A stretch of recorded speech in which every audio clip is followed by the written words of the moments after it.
در شفاف دههای گلوبال جماعت دهاتی به نام عبدالعوض فینویه‌ای واسه این زهکش برای پس کردن سطح آب‌های زیرزمینی زیاده از 25 سال می شود که تازه کرده نشده است. تاثیر آن به زمین‌های کشاورزی علاقه رسیده است. زمین‌هایی که محمد علی استفاده می‌نماید سطح آب زیرزمینی‌اش بلند شده حاصلناکی زمین پس گشته است. محمد علی خراجات زیاد صرف نموده حاصل پست می‌گیرد. قریب 360 گکتار زمینای خوجگی دهقانی که آب زیرزمینیشون در زهکش میان میریزن. 43 گکتار زمین نزد حولگی آب زیرزمینیشون با در همین زهکش میان میریزه. خب 22 گکتار زمینای خوجگی و رسانه پرزیدنتی هم آب زیرزمینیشون به همین زهکش وابستگی داره. زهکش در دوام 5 سال 10 سال شده است که همین کار نکرده. اگر کار کردگی میشد خیلی همه زیاده از 400 گکتار زمین سطح آب‌های زیرزمینیشون پس میشه. در جماعت دهات توگارت هم سطح آب زیرزمین سال تا سال بلند میگردد. وضع نگهداری بسیار زکشو در حالت غیر قناعتبخش قرار دارند. با سبب‌های بلند شدن سطح آب‌های زیرزمینی در دهه به نام حسن قربانوف این زمین‌ها بعد جمع‌آوری حاصل گندم دیگر استفاده برده نشدند. در این زمین باشد خوجگیداران پخته کش نمودند، به جای نهال پخته علف‌های بیگانه سبزیدند.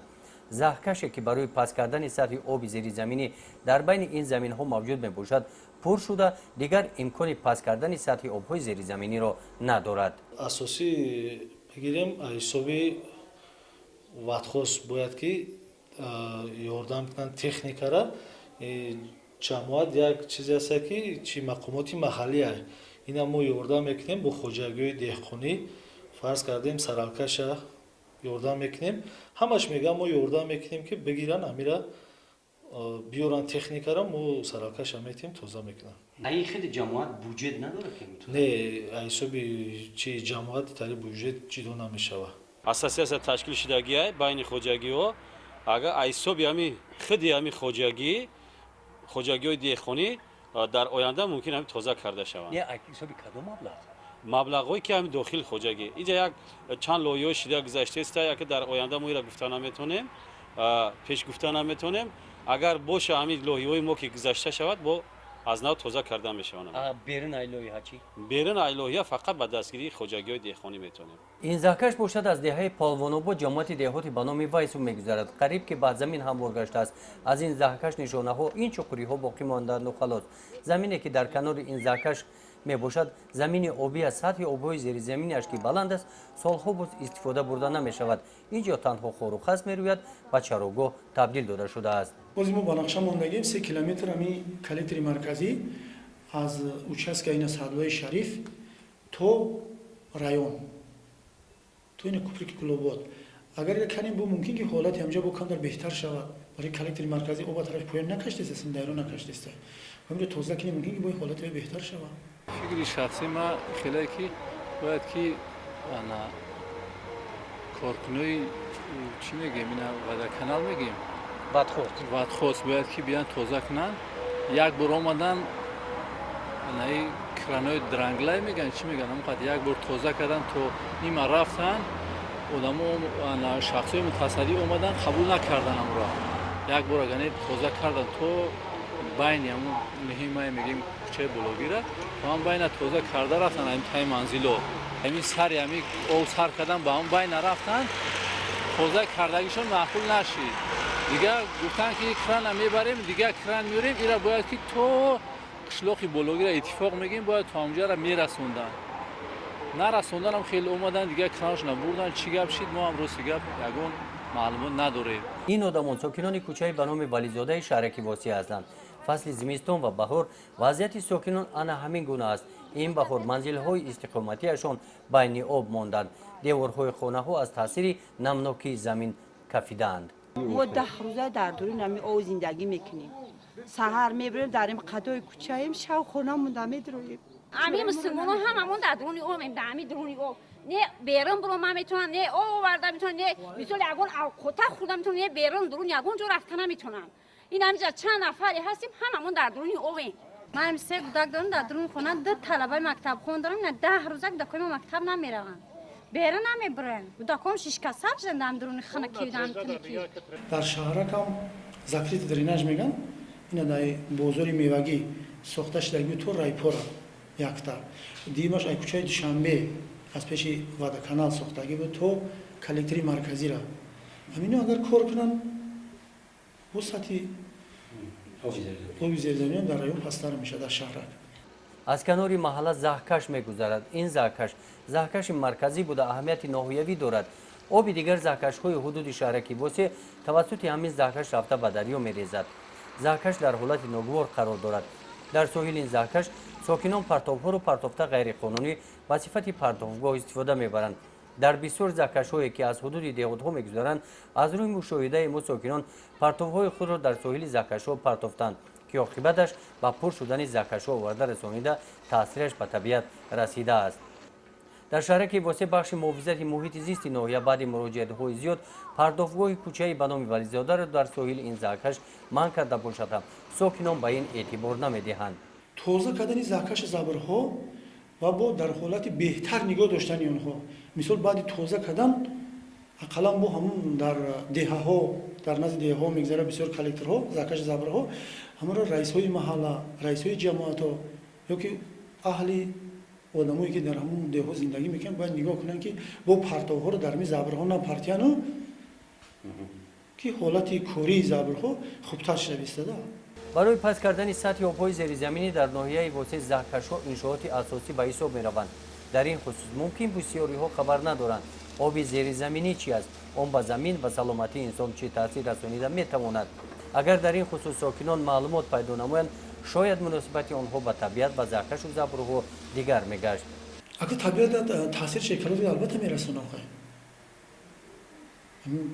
آب‌های زیرزمینی که بلند شدن شورناکی زمین زیاد شد همه چیز زیاد شد قسم اکولوژی هم ضررش میرسد هر که کسالت‌های سیراتی هم یا ایمی سوب شدنش ممکنه در بسیار جا همین کاراکترهایی که مثلا با ده‌ها نزدیکن بچه‌ها نزدیکن و شدنش ممکنه.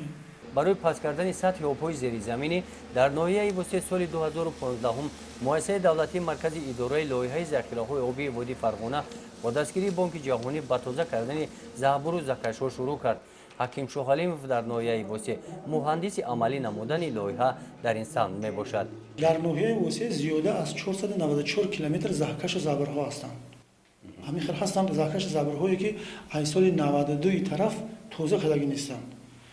بعد تعریض شدن لایحه که ما مثلا در لایحه زیاده از 130 کیلومتر توزیع کردن حاضره در خیلی بهتر شده وضعیت زمین ها.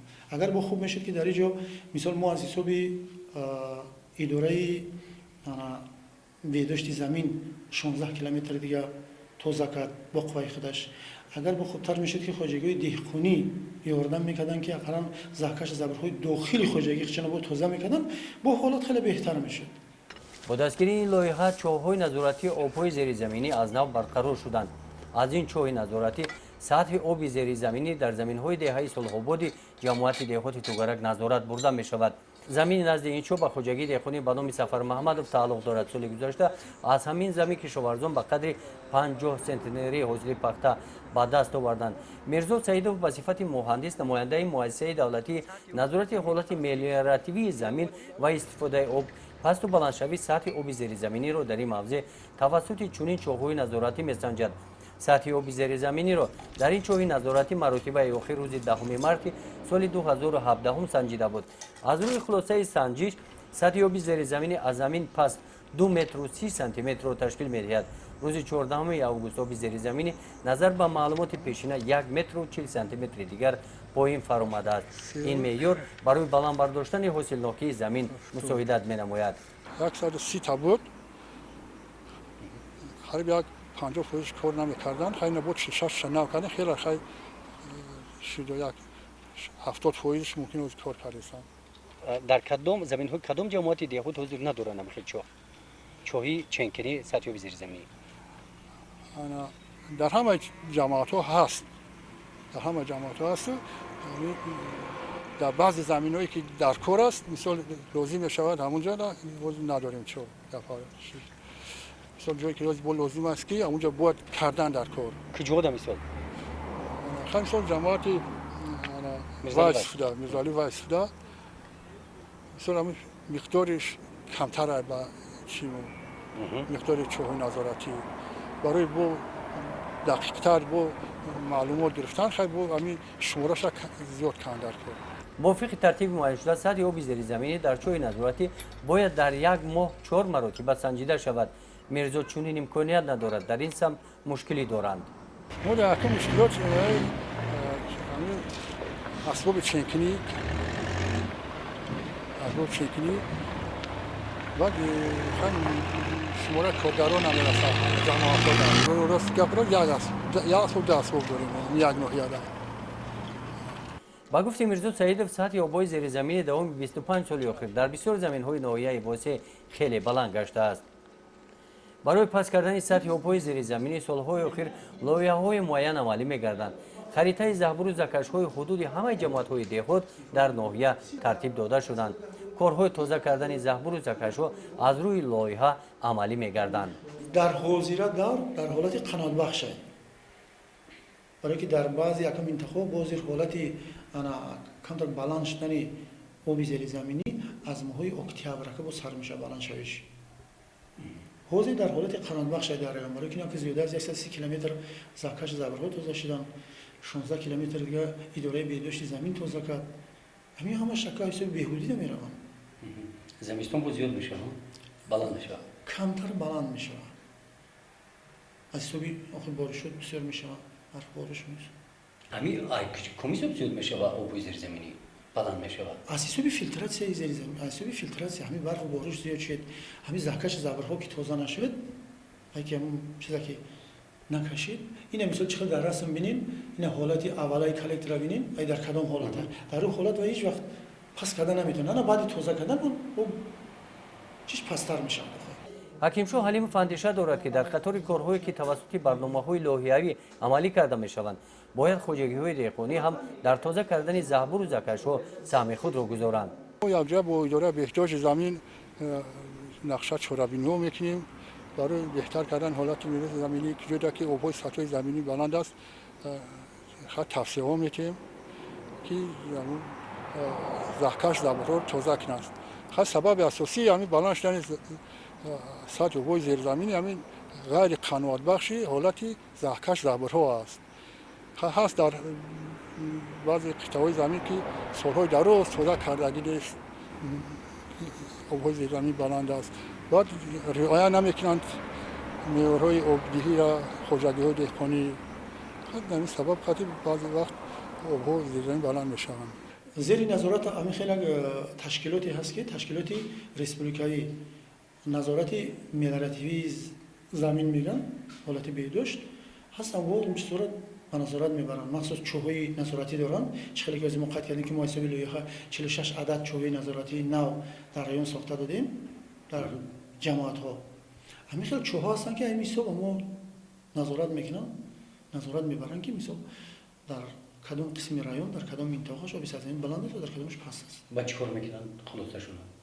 خلاصه‌شون یا همشون با همون تشکیلات دولتیشون که مثلا در شهر شنبه است با هم مرکز میفرستونن همونجا بعد وایو معین میکنن که چیکار کردن در کار شروع شدن زمین همین ایروزیای زمین همه چیزو هم معین میکنن.